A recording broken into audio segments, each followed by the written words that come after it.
Hello hello hello. So फेरि पनि आज म गोरु हेर्न जाँदैछु होइन। अब गाउँघरमा यस्तै त अनि आजभोलि अब होइन घाँस त छ तर पनि घाँस काट्ने मान्छे छैन, त्यही भएर सो गोरुले चाहिँ अस्ति देख्नुभयो नि त हजुरहरूले, त्यो खेतमा छोडेर राख्छौँ हामीले अनि त्यसपछि त्यसले बेला बेलामा हेर्न जाने।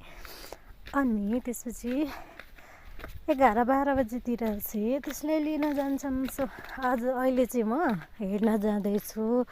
अब सुनसान छ नि त, वरिपरि जङ्गल छ, बिचमा खेत छ अनि त्यसपछि अब जङ्गली जनावरहरू धेरै हुन्छ होइन। सुनसान हो, पहिला पहिला जस्तो जङ्गलमा घाँस दाउरा गर्ने मान्छे नै छैन आजभोलि गाउँघरमा। अब भए त्यही सानो सानो बालबच्चा अनि त्यसपछि अनि बुढा भएको हजुरबा हजुरआमा आमा बुबाहरू मात्र हुनुहुन्छ। बाँकी त सबै अब कोही परदेशमा, कोही अब काठमाडौँ आफ्नो आफ्नै पेसा गरेर होइन आफ्नै जीवनहरू चलाइरहेका छन्।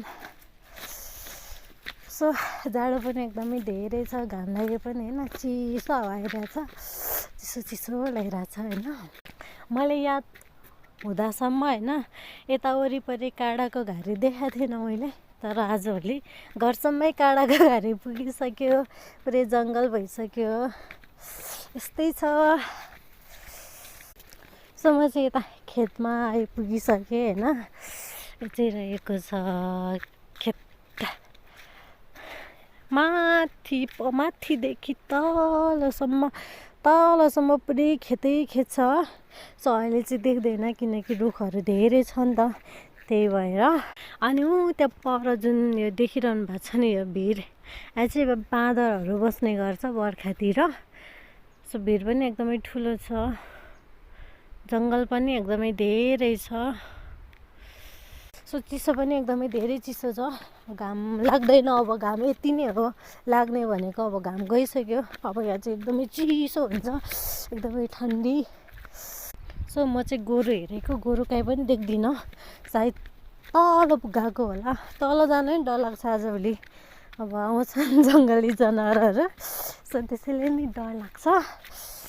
अरू बेला चाहिँ मैले होइन पहिला भिडियो बनाएर पछि भोइसबाट बोल्थेँ भने आज चाहिँ भिडियो बनाउँदै भोइस गर्दैछु होइन।